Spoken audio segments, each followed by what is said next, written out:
आज से 4 साल पहले राज्यसभा और लोकसभा दोनों ही सदनों में नागरिकता संशोधन अधिनियम 2019 पारित कर दिया गया था और साथ ही साथ दोनों ही सदनों ने इसको बहुमत के साथ पास भी कर दिया था। लेकिन 2019 की घटनाएं आपको पता है, इस अधिनियम के पारित होने के साथ ही संपूर्ण देश में, मुख्य रूप से पूर्वोत्तर राज्यों में और देश की राजधानी दिल्ली में एक बड़े आंदोलन की शुरुआत हुई और देखा गया कि नागरिकों ने इस सीएए कानून का गहरा विरोध किया। सुप्रीम कोर्ट ने भी अपनी कई आपत्तियां जताई, लेकिन आज यानी 12 मार्च को नागरिक संशोधन अधिनियम 2019 संपूर्ण देश में लागू हो चुका है, जिसकी अधिसूचना कल यानी 11 मार्च को केंद्रीय गृह मंत्री अमित शाह के द्वारा जारी की गई थी और 12 मार्च 2024 से इसे संपूर्ण भारतवर्ष में लागू होने का संदेशा भेजा गया और आज 12 मार्च से यह लागू भी हो गया।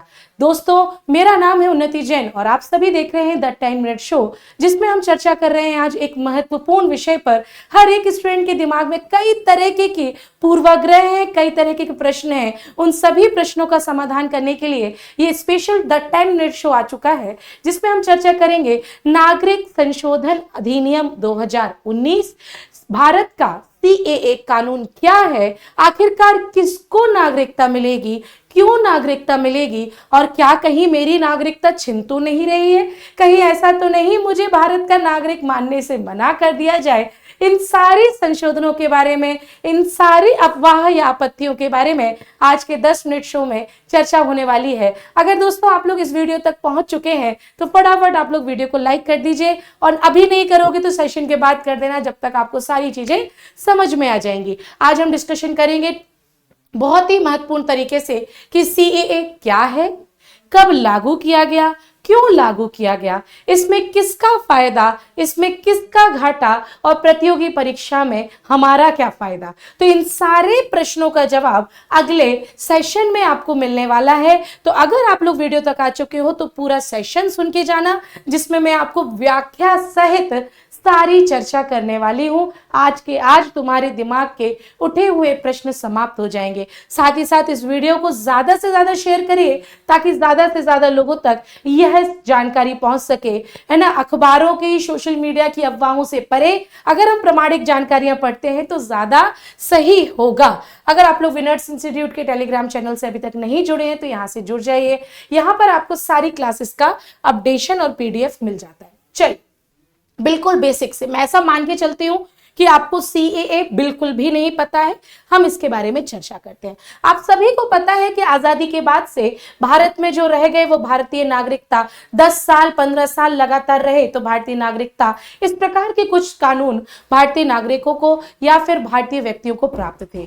लेकिन ऐसा भी हुआ कि कहीं धार्मिक शोषण की वजह से, आर्थिक प्रवास की वजह से कई जो हमारे सीमावर्ती राज्य हैं, देश हैं, उनके नागरिकों का भारत में आना हुआ। ऐसा तो माना ही जा रहा है कि धार्मिक शोषण हुआ, इसलिए उन्होंने वहां से पलायन करके भारतीय सीमा पर रहना शुरू कर दिया। लेकिन एक लंबी अवधि तक जब वह भारत में रहे, लेकिन उनको अभी भी अगर भारतीय नागरिकता नहीं मिली है तो केंद्र सरकार ने नागरिक संशोधन अधिनियम 2019 के तहत उन सभी अवैध प्रवासियों को भारतीय नागरिकता देने की बात कही है जो एक लंबे समय तक 31 दिसंबर 2014 के बाद से लगातार भारत में निवास कर रहे हैं और भारतीय नागरिकता के लिए प्रतिरक्षारत हैं। उनको भारतीय नागरिकता देने हेतु इस अधिनियम को पूरे देश में 12 मार्च 2024 से लागू करने की बात की है। तो ये कुछ इसकी भूमिका थी जो आपको पता होना चाहिए। थोड़ा सा और अगर हम गहराई में उतरते हैं तो स्टेप बाय स्टेप हम आगे बढ़ेंगे और व्यवस्थित रूप से सारी चर्चाओं को समझेंगे। अगर हम देखते हैं कि तो भारतीय नागरिकता संशोधन अधिनियम के अंतर्गत यह पूरा नोटिफिकेशन जारी भी हुआ है और लागू भी हो चुका है।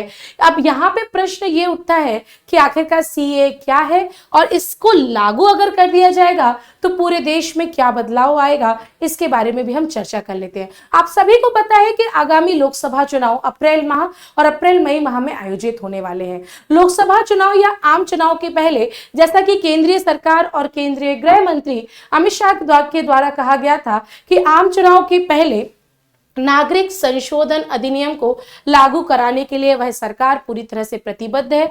तो देखने में आया कि 11 मार्च को ही इससे लेकर के नोटिफिकेशन यानी अधिसूचना केंद्र सरकार के द्वारा जारी की गई और इसके अंतर्गत बोला गया कि यह बिल्कुल विशेष रूप से कि इसके अंतर्गत 5 साल पहले ही मोहर लगा दी गई थी। जैसा कि मैंने आपको बोला, लोकसभा ने बहुमत, राज्यसभा ने थोड़ा नाटक हुआ, राज्यसभा में इसमें पारित करने में सरकार को थोड़ी परेशानी हुई, लेकिन लोकसभा और राज्यसभा में दोनों ही जगह यह पारित कर दिया गया था। लेकिन हुआ क्यों, फिर लागू क्यों नहीं हो पाया मैम? तो इसके कई रीजन थे। अगर मुख्य रीजन बोले तो प्रारंभिक तौर पर देखा जाता है कि लोकसभा और राज्यसभा में जब नागरिक संशोधन अधिनियम पारित कर दिया गया था तो उसके बाद से ही कोरोना महामारी आ गई और पूरी की पूरी सरकार, पूरा का पूरा ध्यान उस महामारी को रोकने में लगा दिया गया, जिसके कारण से ये लागू होने के लिए पेंडिंग भी था। और दूसरा ये भी था कि सुप्रीम कोर्ट ने अपना पक्ष रखा और सुप्रीम कोर्ट ने सरकार से ये बार बार जवाब मांगा कि अगर यह लागू हो जाता है तो यह किन किन लोगों पर क्या क्या फायदा करेगा, क्या क्या नुकसान करेगा। और कुछ संप्रदायों को इसमें शामिल किया गया है, कुछ संप्रदायों को नहीं शामिल किया गया है। तो इस पूरे डाटा को भारत की सबसे बड़ी न्यायालय यानी सुप्रीम कोर्ट ने अपने पास मांगा, तो सरकार ने उस डाटा को दाखिल करने में भी देरी लगाई, जिसके कारण यह पूरी अधिसूचना देरी से जारी हो पाई। तो कोविड महामारी और पूरे देश भर में खास करके लोगों का मानना था कि अगर आप नागरिक संशोधन अधिनियम पाकिस्तान, बांग्लादेश और अफगानिस्तान की सीमा से आए हुए लोगों के लिए नागरिकता देने के लिए लगा रहे हो, तो फिर श्रीलंका की सीमा, तमिलनाई जो क्षेत्र है, तमिल क्षेत्र के जो लोग हैं, उन पर यह संशोधन क्यों नहीं लागू है?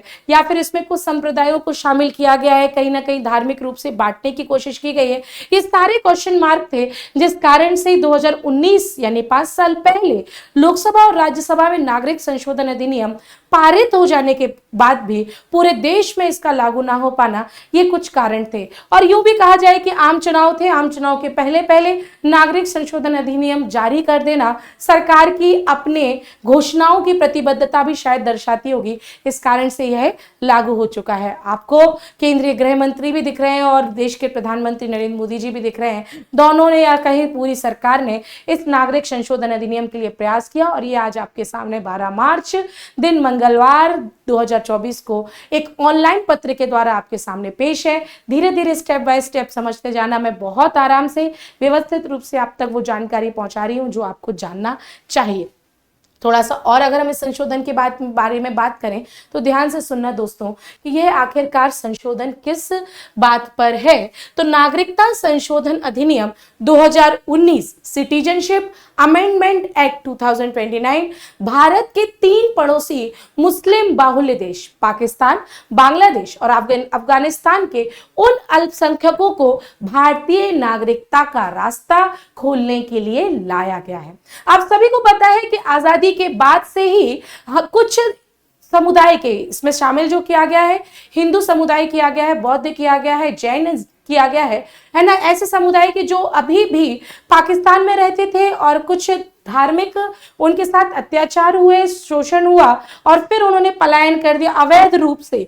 कहां पर? भारत में। लेकिन भारत में एक लंबे समय तक उनको ना तो कोई भारतीय योजनाओं का लाभ मिला और ना ही कोई फायदे मिले। क्यों? क्योंकि उनके पास नागरिकता नहीं थी। तो अगर कोई इन समुदायों के लोग पाकिस्तान, बांग्लादेश और अफगानिस्तान से भारत में पलायन करके अवैध रूप से प्रवास कर रहे हैं तो सरकार ने इन समुदायों के लोगों को नागरिकता देने के जो रास्ते हैं वो नागरिकता संशोधन अधिनियम 2019 के तहत खोलने का प्रयास किया है। ये बात आपको समझ जाना चाहिए। हम अभी आगे डिस्कशन करेंगे कि पड़ोसी देशों में श्रीलंका क्यों नहीं शामिल है या फिर सिर्फ और सिर्फ पाकिस्तान, बांग्लादेश और अफगानिस्तान ही क्यों शामिल है, इस पर भी हम आगे चर्चा करेंगे। मैं उम्मीद करती हूं कि यहां तक की बात आपको समझ में आ चुकी होगी। अब गहराई में और उतरेंगे और जानकारियों को लेंगे कि क्या कैसे इससे संबंधित जानकारियां हो सकती हैं जो आपको याद रखना चाहिए। याद रखना, दिसंबर 2014 या फिर यूं कहें 31 दिसंबर 2014 तक किसी ना किसी प्रार्थना का शिकार हुए, किसी ना किसी प्रताड़ना का शिकार होकर भारत में शरण लिए हुए हैं। ऐसे गैर मुस्लिम माइनॉरिटीज यानी कि अल्पसंख्यक, जिसमें हिंदू, सिख, बौद्ध, जैन, पारसी और ईसाई समुदाय शामिल हैं, उन सब को इसके अंतर्गत नागरिकता दी जाएगी, ऐसा प्रावधान किया गया है। दैट मीन्स 31 दिसंबर 2014 तक ऐसे सभी व्यक्ति, ऐसा बोला जाए 10 साल पहले, ऐसे कोई भी व्यक्ति जो कि पाकिस्तान, बांग्लादेश, अफगानिस्तान से, चूंकि वह मुस्लिम समुदाय है या फिर मुस्लिम बाहुल्य देश है, अगर वहां पर ये वर्ग यानी कि हिंदू, सिख, बौद्ध, जैन, पारसी और ईसाई, मतलब ये जो 6 समुदाय हैं जो उन देशों में अल्पसंख्यक थे, उनके साथ धार्मिक प्रताड़ना हो रही है, शारीरिक मानसिक प्रताड़ना हो रही है, तो उनसे सताए हुए वे व्यक्ति जो अवैध रूप से 31 दिसंबर 2014 तक भारत में आ चुके हैं, अब उनको 10 साल बाद नागरिक संशोधन अधिनियम 2019 के तहत नागरिकता दी जाएगी। ध्यान देने योग्य बात यहां पर 2 निकल रही है दोस्तों। पहली बात यह निकल रही है कि यह जो अधिनियम है वो केवल और केवल पाकिस्तान, बांग्लादेश और अफगानिस्तान के मुस्लिम बाहुल्य देश के अल्पसंख्यकों के लिए है। दूसरी बात यह निकल रही है कि इसमें केवल 6 समुदायों को शामिल किया गया है। इसमें हिंदू है ना, सिख, बौद्ध, जैन, पारसी और ईसाइयों को शामिल किया गया है ना। कई विवाद है मुस्लिम से भी संबंधित कि मुस्लिम समुदाय को इसमें क्यों नहीं नागरिकता दी जाएगी, इस पर भी कई प्रश्न चिन्ह हैं। तो याद रखना कि नागरिक संशोधन अधिनियम 2019 नागरिकता छीनने का अधिनियम नहीं है। अवैध प्रवासी अल्पसंख्यक जो मुस्लिम बाहुल्य देश में रहते थे, प्रताड़ना के शिकार होने के कारण भारत में आए हैं, उन्हें नागरिकता देने वाला अधिनियम है। ऐसा इस पूरी अधिसूचना को पढ़ करके स्पष्ट जानकारी मिलती है। भारत के मुस्लिम या किसी भी धर्म के समुदाय के लोगों की नागरिकता को इससे कोई खतरा नहीं है। जैसा कि मैंने आपको बताया कि नागरिक संशोधन अधिनियम 2019 नागरिकता छीनने का अधिनियम नहीं है। ऐसे 6 समुदाय जो कि मुस्लिम बाहुल्य देश में धार्मिक प्रताड़ना से ग्रसित हैं, उन और भारत में आकर के रह गए हैं, कब तक, तो 31 दिसंबर 2014 तक रह चुके हैं, उन सबको नागरिकता देने का अधिनियम है। ये बात भी आपको ध्यान में रखना चाहिए। अब थोड़ा सा इसके बैकग्राउंड पे जाते हैं कि इस पे बात कब से की गई है, कब पारित हुआ था और 2024 की क्या बात है। तो अगर हम शुरुआत करते हैं तो सीए सबसे पहले 2016 में लोकसभा में पेश किया गया था और लोकसभा में आसानी थी बहुमत की, तो लोकसभा में 2016 में ही इसको पास भी सरकार के द्वारा करवा दिया गया था। किसी भी प्रकार की परेशानी नहीं आई थी। परेशानी कहां पर आई, राज्यसभा में। तो राज्यसभा में जाकर के यह बिल अटक गया, लेकिन संसदीय समिति के पास जब इसे भेजा गया और उसके बाद 2019 के चुनाव जब आ गए तो बीजेपी सरकार के द्वारा ये बीजेपी सरकार दोबारा बनी और दिसंबर 2019 में इसे लोकसभा में फिर से पेश किया गया। कुछ अमेंडमेंट्स भी इसमें डाले गए थे और ये इस बार लोकसभा और राज्यसभा 2019 में दोनों में ही 2019 में पारित भी हो गया था। इसके बाद 10 जनवरी 2020 को राष्ट्रपति के द्वारा इसको मंजूरी भी दे गई थी। मतलब कि 2016 से जर्नी शुरू हुई और 2020 तक जो संसद के तीनों आधार स्तंभ हैं, लोकसभा, राज्यसभा और राष्ट्रपति, 2020 तक की पूरी प्रक्रिया में अच्छे तरीके से मंजूरी मिल चुकी थी, लेकिन लागू करने में समस्या आई। तुम्हें पता है 2020 में क्या हुआ, कोविड महामारी आई और किसको चुने, किसको करे, सरकार कहां ध्यान दे, इस पर पूरा ध्यान भटक चुका था, है ना। कोरोना वायरस के कारण इसे लागू करवाने में देरी हो गई, लेकिन आपको ध्यान रखना होगा कि यह 2020 तक पूरी तरह से मंजूरी मिल चुकी थी। तो मंजूरी मिलने के बाद 4 साल का विराम और 4 साल के विराम के बाद ये अधिसूचित के द्वारा पूरे देश में लागू किया गया। अब प्रश्न उठता है कि मैडम किस किस को नागरिकता मिलेगी, किस किस की छिनेगी, मेरी नागरिकता मेरे पास रहेगी कि नहीं रहेगी। आज ही मेरे पास एक स्टूडेंट आया और उसने बोला कि मेरे पास राशन कार्ड नहीं है, मैं भारत का नागरिक अब कहलाऊंगा कि नहीं कहलाऊंगा। ये तो एक स्टूडेंट ने मुझे आके बोल दिया। पता नहीं जो शिक्षा प्राप्त नहीं भी कर रहे होंगे, पता नहीं वो कितने सारे पूर्वाग्रहों से ग्रसित होंगे। तो उन तक ये वीडियो दिखा देना ताकि वो रिलैक्स होकर के सो पाए, कोई टेंशन वाली बात ना रखें, ठीक है। जो आप बात करते हैं सीएए लागू होने के बाद किसे नागरिकता देनी है और किसको नहीं देनी है, इसके बारे में चर्चा, इसका पूरा अधिकार केंद्र सरकार रखेगा। भारत के जितने भी पड़ोसी मुस्लिम बाहुल्य देश हैं, मतलब कि पाकिस्तान, अफगानिस्तान, बांग्लादेश से आए हिंदू, सिख, बौद्ध, जैन, ईसाई और पारसी धर्म के जुड़े लोगों को नागरिकता इसमें दी जाएगी, लेकिन एक कंडीशन है कि 31 दिसंबर 2024 से पहले तक वे भारत में आकर बस गए हों, उन्हें ही नागरिकता दी जाएगी। और अगर बात करते हैं कि इन जितने भी लोग हैं जो अवैध रूप से वहां पर आए हैं, तो उनको एक अलग से टैग दिया जाएगा माना गया अवैध प्रवासी। आप सभी जानते हैं कि जो भारत में अवैध प्रवासी या फिर नागरिकता के साथ नहीं रहेगा तो भारत का नागरिक ही नहीं होगा, तो भारत की योजनाओं का लाभ भी नहीं ले पाएगा। तो क्या हुआ, तो इस सीएए कानून के तहत उन लोगों को जो वहां से आए हैं तीनों मुस्लिम देश से, उसे अवैध प्रवासी माना गया। भारत में वैध यात्रा के बिना घुस गए हो उन्हें अवैध प्रवासी माना गया, है ना, कि पासपोर्ट वीजा नहीं है लेकिन चूंकि पड़ोसी देश है तो फेंसिंग को क्रॉस करके मुन्नी बन करके एक देश से दूसरे देश में चले गए हो तो उनको भी अवैध प्रवासी माना जाएगा। या फिर वैध दस्तावेज तो साथ में थे, मान लीजिए व्यापार करने आए, है, जरूरी थोड़ी ना कि हर कोई धार्मिक रूप से प्रताड़ित हुआ हो तभी यहाँ पर आके रह गया हो, है ना। हो सकता है कि बांग्लादेश से, पाकिस्तान से यहाँ पर व्यापार करने आए हो, पासपोर्ट वीजा लेकर के आए हो, लेकिन तय अवधि से ज्यादा समय तक अभी भी रुके हैं, उन्हें भी अवैध प्रवासी माना जाएगा। कौन कौन होंगे अवैध प्रवासी, इसके अंदर क्या क्या प्रोविजंस है वो मैंने आपको बहुत क्लियर बता दिया है। चाहे वैध दस्तावेज के साथ आए हो लेकिन लंबे समय तक के लिए आए हो, अवैध दस्तावेज के साथ आए हो, रुक गए हो, वो दोनों के दोनों ही अवैध प्रवासी माने जाएंगे।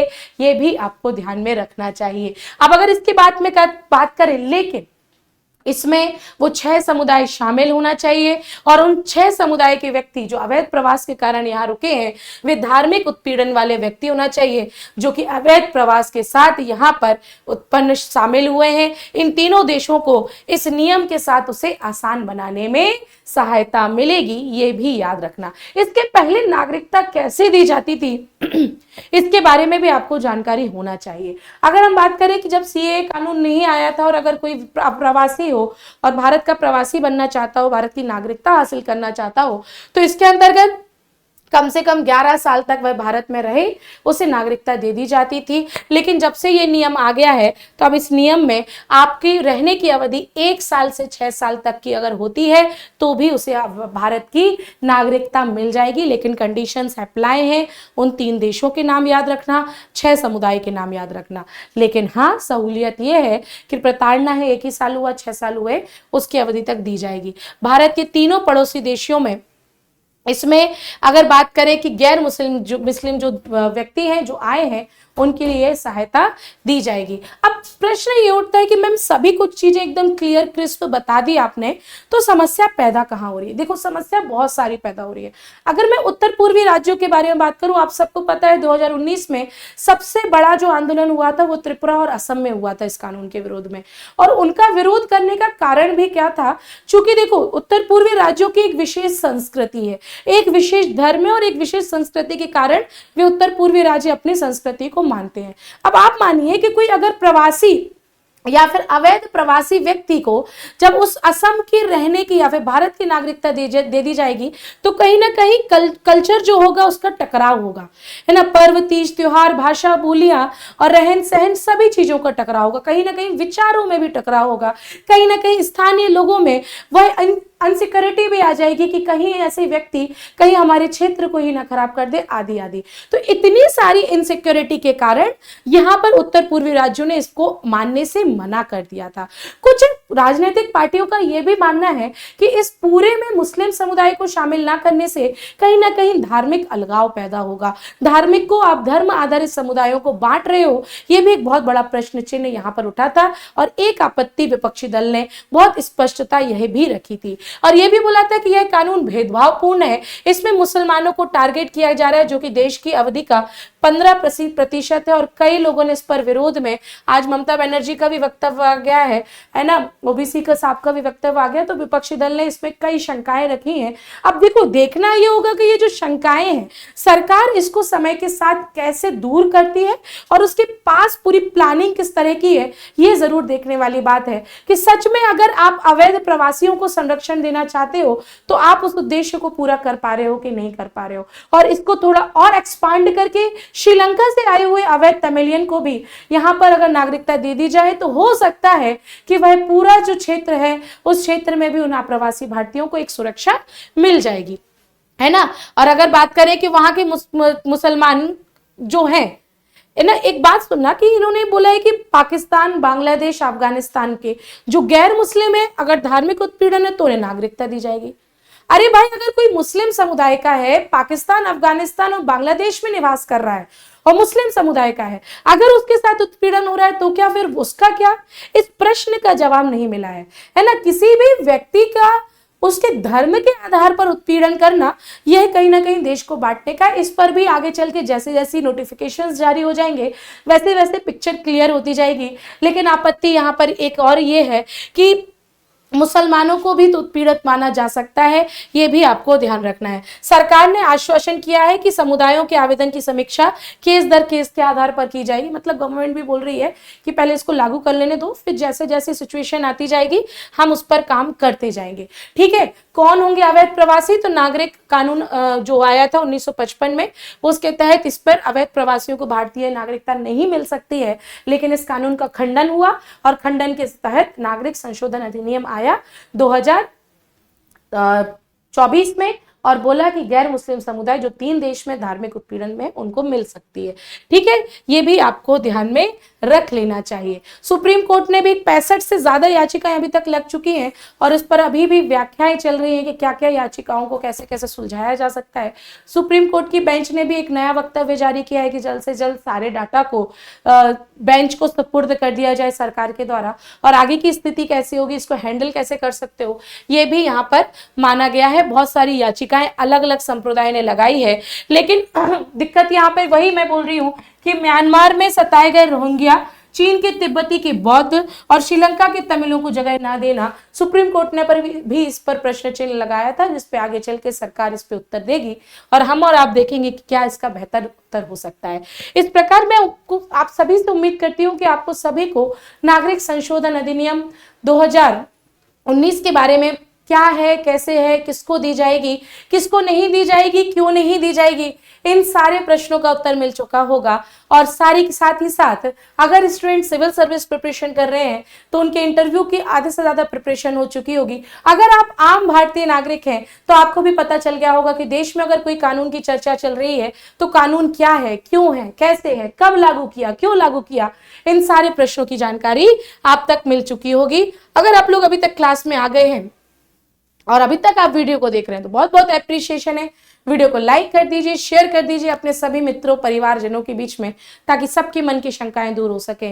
नागरिकता छीनने का अधिनियम नहीं है, नागरिकता देने का अधिनियम, नागरिक संशोधन अधिनियम 2019 जो कि 12 मार्च 2024 से संपूर्ण भारत में लागू हो चुका है। ऑनलाइन एप्लीकेशन फॉर्म के तहत अवैध प्रवासी अब इसमें अपना रजिस्ट्रेशन कर सकते हैं। वीडियो को लाइक जरूर करना, शेयर जरूर करना और कमेंट बॉक्स में मुझे जरूर बताना कि ये जो नागरिक संशोधन अधिनियम 2019 है इसका भविष्य क्या होगा। वीडियो अच्छी लगी हो तो बताना जरूर कमेंट बॉक्स में। मैं मिलती हूँ आपको सुबह 8 बजे की करंट अफेयर्स की क्लास में। तब तक के लिए सभी को जय हिंद, जय भारत।